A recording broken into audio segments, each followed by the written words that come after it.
It's the first opportunity we've ever had to design a house and build a house that's embodied all the things that we've been thinking about for years, and our values and our sense of aesthetics and curiosity and form, and also the energy properties of the house and the materials of the house.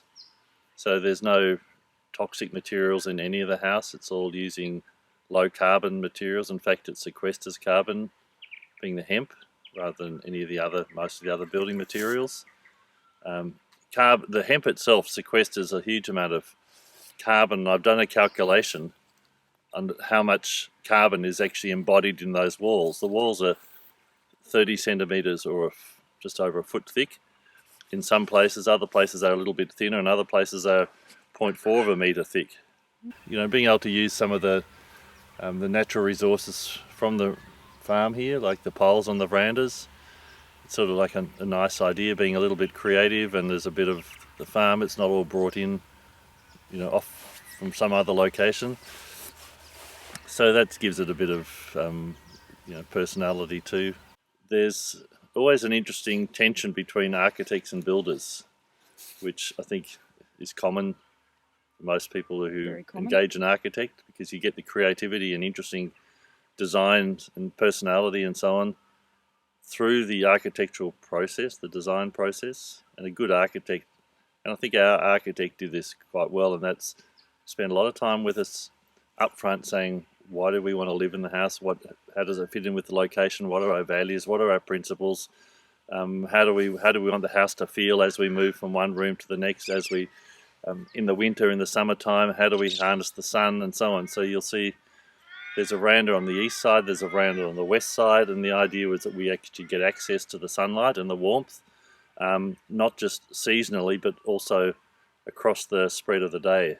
So we can get up in the morning and bask in full sun, and we can spend the evening at the other end of the house basked in full sun. Because we're off grid here for all the utilities, so the water is captured on the roof, it's pumped up to a tank up the top of there on the hill.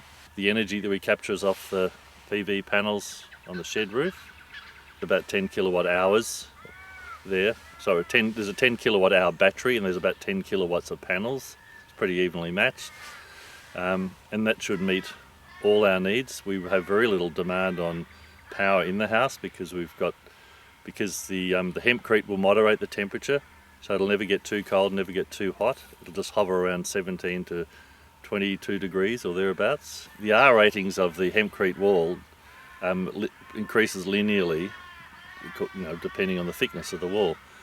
So based on the calculations that we've seen coming out of one of the universities who's done some work on it, our walls, the R rating there is about R7.5, wow, which is pretty high. Yes, very high for a wall. But again, we'll find that out in due course.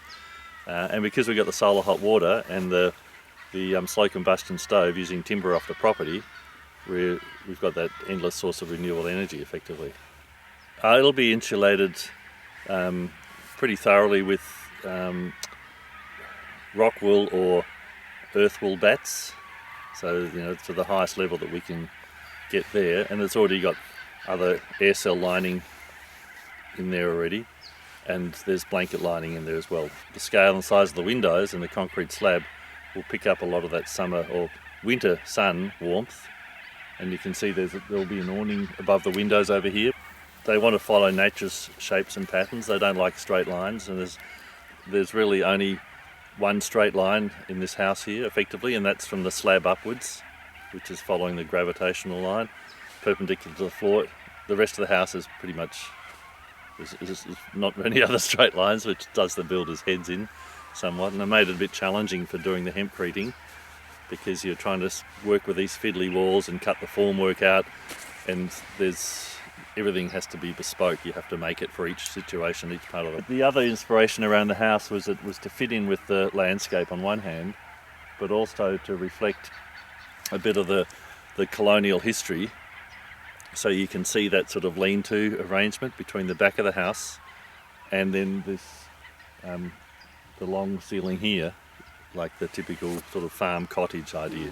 It was specified in the design that we should use recyclable and local materials wherever possible. So down the end you can see there's basically the verandas are either made out of the posts, which are the ironbark posts from here, sorry, the grey box posts, or yellow gum, and the rest is Oregon, wool stores and wharfs and that sort of thing, and they all elbow grease out there and damn hard to clean them up, but they're there now and I think they'll be good. Since the early 80s I've been interested in using in the whole notion of passive solar passive design for houses, and they now call that sort of thing a passive house, which is a German word, or Austrian German word, that builders are trained in here now. I think that's great for Europe where the extremes, or cold is certainly extreme. I don't think it's nearly so important here because you basically have to entomb the whole house and make it airtight. We've actually got an earth tube concept here as well. So everything, one of the principles is that we could use nature, use all those energy flows that come with being in the country, and specifically that is the sources of timber and wind and gravity when you can use the slope of the hill. So the earth tube, based on the Roman air conditioning principles, is essentially a channel, which in modern day terms means a pipe, that goes down about 2 metres and goes through probably another 30 metres. And that's, in this case, it's 30 centimetres across. And even on the hottest days, we have like a plenum chamber down at the end, in the paddock somewhere, at the end of that run. That'll bring in temperatures of, let's say the ambient temperature might be 40 odd degrees, and we bring it up slowly through the pipe, and we don't bring it up, it brings up itself simply because of air pressure differences. So when you've got warm air inside the house, and we've got windows right at the top of the gables that we can automatically control, so you open those up and you actually create a pull through. Basically the hot air rises and then the air is sucked through from the outside, and as it travels slowly through that system of 30 metres, at roughly 2 metres under the ground, it will cool down to about 17 degrees. So that's something that we'll have to experiment a little bit with. We may not actually need it, but if we want to, if we do need it, or if we want to play around with, see how effective that is, that's a bit of fun that we can have too. This comes from Europe. Some of it actually is from the Hunter Valley. Our preference was to try and use local where we could, but they'd had 3 years of droughts up there, and like a lot of Australia, Eastern Australia, so they basically ran out of the material. Where we have used it, because we had a little bit that was unused, but there was certainly not enough to do the whole house, that's where you can see that yin and yang symbol internally. So that's the Aussie material, and this we've brought in from Europe, and when you look at the carbon footprint, it's actually less to bring it from Europe on a boat than it is to truck it all the way down from northern New South Wales to here. Material, one of the reasons we brought it from Europe is that it's been tried and tested, that particular formula, for decades and decades and decades, like hundreds of years possibly, but in more recent times they've packaged the ratio of what they call the lime binder, which is what you mix with the hemp hurd, which is the middle stalk fibrous material in the stalk of the hemp plant. They packaged in such a way that it's 1 bag and 1 bale into the mixer, not a half of this or a quarter of that and a third of that, which takes a lot of work and messing around. You can get it wrong. We just put 101 in, the right amount of water, mix it and put it into the wall. So it's really quite simple. And so we've ended up bringing out 3 shipping containers of that now because other people want it, and we've got a relationship with the people in Europe. We've been to visit them on their farm, and it's a big operation now, so I think it's a tremendous building material. There are the design principles. We want to use the sun and gravity and so on working in our favour. So in other words, no external energy inputs. So we've got the evacuated tube system, the solar tubes on the roof. That then combines with the heat from the slow combustion stove, excuse me, and that will give us the space heating and the hot water for showers and so on.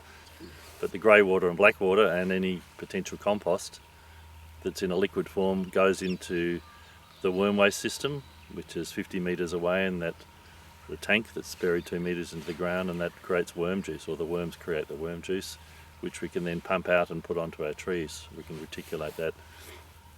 So that's a closed loop system, no moving parts except little wriggly things about this long. It's a little circular economy on the farm, that's how we've modelled it.